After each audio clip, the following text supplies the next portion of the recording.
పేరు regular Srinivasulu, YSR Congress party SC విభాగం రాష్ట్ర అధికార ప్రతినిధి. ఇవాళ ఆంధ్రప్రదేశ్ రాష్ట్రంలో కూటమి ప్రభుత్వంలో కుట్రపూరితమైన ఆలోచన విధానంతో గద్దెనెక్కినటువంటి నారా చంద్రబాబు నాయుడు గారు ఇవాళ మాట్లాడుతున్న విధి విధానాల్లో భాగంగా నేనే చాలా సీనియర్ నాయకుడు, నా అంత అనుభవం ఉన్న వ్యక్తి భారతదేశంలోనే లేరు, ఆ 2 తెలుగు రాష్ట్రాల్లో నాకున్నంత గౌరవం ఇంకెవ్వరికీ లేదు, అదిగాక 4 సార్లు ముఖ్యమంత్రి నేనే అని చెప్పుకునే చంద్రబాబు నాయుడు గారు మీకు వ్యవసాయం గురించి తెలియదా? 2 ఎకరాల్లో అన్ని వేల కోట్లు మీరు సంపాదించినారు కదా, దీని గురించి అయితే మాట్లాడతారు. కానీ గతంలో వ్యవసాయమే దండగా అన్నటువంటి వ్యక్తి మీరు ముఖ్యమంత్రి హోదాలో ఉండి మీరు అయ్యా చంద్రబాబు నాయుడు గారు ఇవాళ ఆంధ్రప్రదేశ్ రాష్ట్రంలో ఉన్నటువంటి పరిస్థితి ఎత్తిపోతుల దాంట్లో 22 టీఎంసీల నీళ్ళ గురించి మీరు అంత తేలికగా తీసేసి రాయలసీమ ప్రజలకు, రాయలసీమ రైతాంగానికి ద్రోహం చేస్తున్న విషయం మీకు తెలుసా? మీరు ఆది నుంచి నేటి వరకు మీరు ప్రజలకు ద్రోహం చేయడం, రాయలసీమ ప్రాంతానికి మరీ ముఖ్యంగా ద్రోహం చేయడం, రైతాంగాన్ని దండగా అంటూ, రైతాంగాన్ని అవహేళన మాట్లాడుతూ, రైతాంగాన్ని పట్ల నిర్లక్ష్య ధోరణితో వ్యవహరించడం మీకు ఆది నుంచి ఉన్నదే చంద్రబాబు నాయుడు గారు. ఇవాళ 22 టీఎంసీల విలువ మీకు తెలియకుండా మీరు ఇవాళ మాట్లాడతారు ఏదో అదేముందని.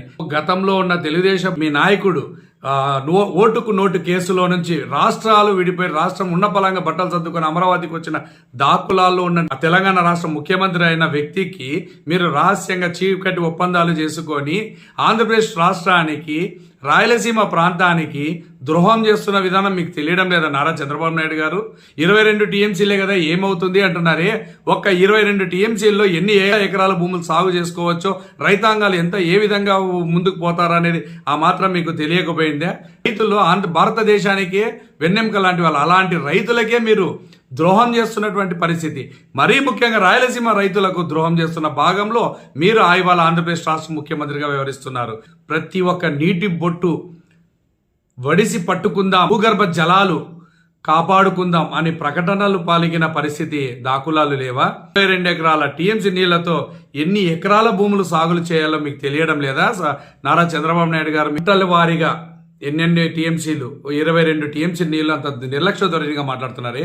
ఒక్కొక్క టీఎంసీకి సాగు చేయగల పంటలు ఏవో మీకు ఆ మాత్రం తెలియదు. మీరు అవును మర్చిపోయారు. మీరు 2 ఎకరాల్లో కొన్ని వేల కోట్లు సంపాదించిన ఘనత, మీరు ఏం పండించారో తెలియదు. కానీ ఆంధ్రప్రదేశ్ రాష్ట్రంలో రాయలసీమ ప్రాంతంలో ప్రతి ఒక్క నిరుపేద రైతు, వ్యవసాయం మీద ఆధారపడిన ప్రతి ఒక్క రైతు ఇక్కడ టీఎంసీ నీళ్లకు ఏమేం సాగు చేస్తారో చెప్తాను, కొద్దిగా మీరు తెలుసుకోండి నారా చంద్రబాబు నాయుడు గారు. లేకపోతే మీ వ్యవసాయ శాఖ మంత్రితో లిస్టు తెప్పించుకొని తెలుసుకోండి.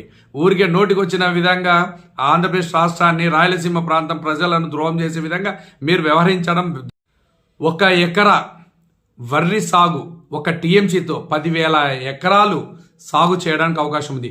22 టీఎంసీలతో దగ్గర 22,20,000 ఎకరాల భూమి సాగు చేయడానికి అవకాశం ఉంది చంద్రబాబు. మొక్కజొన్న 1 టీఎంసీతో 25,000 ఎకరాల భూమి సాగు చేయడానికి అవకాశం ఉంది. 22 టీఎంసీలతో 4,80,000 ఎకరాల భూమి సాగు చేయడానికి అవకాశం ఉంది. వేరుశెనగ 1 టీఎంసీతో 25,000 ఎకరాల భూమి సాగు చేయడానికి అవకాశం ఉంది. 22 టీఎంసీలతో 5,50,000 ఎకరాలు సాగు చేయడానికి అవకాశం ఉంది. 1 టీఎంసీతో పత్తి 20,000 ఎకరాల భూమి సాగు చేయడానికి అవకాశం ఉంది. 22 టీఎంసీలతో 4,40,000 ఎకరాల భూమి సాగు చేయడానికి అవకాశం ఉంది. కందిపప్పు 1 టీఎంసీతో 30,000 ఎకరాలు సాగు చేయడానికి అవకాశం ఉంది. 22 టీఎంసీలతో 6,60,000 ఎకరాలు సాగు చేయడానికి అవకాశం. మిల్లెట్స్ 35,000 నుంచి 40,000 ఎకరాలు, అలాగే మొత్తం టోటల్ చిరుధాన్యాలన్నీ కలిపితే 7,70,000 ఎకరాల నుంచి 80 లక్షల ఎకరాల వరకు చిరుధాన్యాలు పంట పండించవచ్చు. రాష్ట్రంలో రాయలసీమ ప్రాంతం రైతాంగాన్ని వెన్నుల్లో పోటు పొడుస్తున్నటువంటి చంద్రబాబు నాయుడు గారు 22 టీఎంసీలతో రాయలసీమ ప్రాంతంలో 9 లక్షల ఎకరాల భూమి సాగు చేసుకోవచ్చు. అలాంటిది అలా డ్రిప్ ఇరిగేషన్తో ఏమన్నా సాగు చేసుకోవాల్సిన పరిస్థితి వస్తే 15 లక్షల ఎకరాల వరకు భూమి సాగు చేసుకోవడానికి అవకాశం ఉంది. ఇది కూడా మీకు తెలియకపోతే ఎక్కడయ్యా? ఉన్న ప్రాంతం రాయలసీమ ప్రాంతం నుంచి వెళ్ళి రాయలసీమ ప్రాంతం నుంచి 4 సార్లు ముఖ్యమంత్రి అయిన చంద్రబాబు నాయుడు గారు రాయలసీమ ప్రాంతానికి మీరు చేస్తున్న ద్రోహము, రైతాంగానికి చేస్తున్న మీరు ద్రోహం మీకు కనిపించడం లేదా?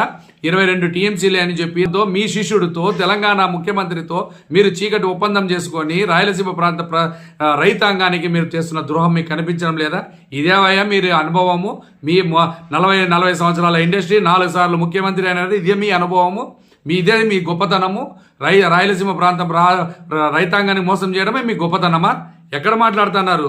మీరు మర్చిపోతున్నారా విషయాలు? రైతాంగమే వేస్ట్ అన్న వ్యక్తి కాబట్టి మీకు రైతాంగం పట్ల మీకు ఇంటర్నెట్ నిర్లక్ష్య ధోరణిగా వ్యవహరిస్తున్నారు.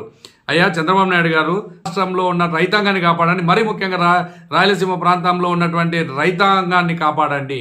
ఇది చేతగాని పక్షంలో ఏమి మీరు చేస్తున్న ద్రోహాలు మీకు మీ చీకటి ఒప్పందాలు తెలియడం లేదు. కానీ ప్రజలందరూ ఇవి చూస్తూనే ఉన్నారు. రాబోయే దినంలో వైఎస్ జగన్మోహన్ రెడ్డి గారి పాలనలో ఖచ్చితంగా రైతాంగానికి మంచి జరుగుతుంది. ప్రజలందరూ చూస్తున్నారు. ఇలాగ 2 ఎకరాల్లో రైతులు కొన్ని వేల కోట్లు సంపాదించే పరిస్థితి అయితే లేదు. ఆ రహస్యం మీరు ఆంధ్రప్రదేశ్ రాష్ట్ర ప్రజలకు మీరు ఎట్లా తెలియపరిచారు? 2 ఎకరాల్లో ఇన్ని వేల కోట్లు సంపాదించిన వ్యక్తులు, రైతులు తిండి లేక యూరియాలు మందులు అన్ని తెచ్చుకోవడానికి అవస్థ పడుకుంటూ వాళ్ళకి గిట్టుబాటు ధరలు కూడా లేవు. అది కాక రాయలసీమ ప్రాంతానికి నీటి విషయంలో కూడా ద్రోహం చేస్తున్నారు. రాబోయే దినంలో ఖచ్చితంగా ఆంధ్రప్రదేశ్ రాష్ట్ర ప్రజలు, రైతులందరూ గట్టి బుద్ధి చెప్తారు. రైతులారా మేలుకోవండి. చంద్రబాబు నాయుడు గారు చేస్తున్నటువంటి విధి విధానాలను కూడా ఒకసారి గుర్తించుకోండి. జై భీమ్.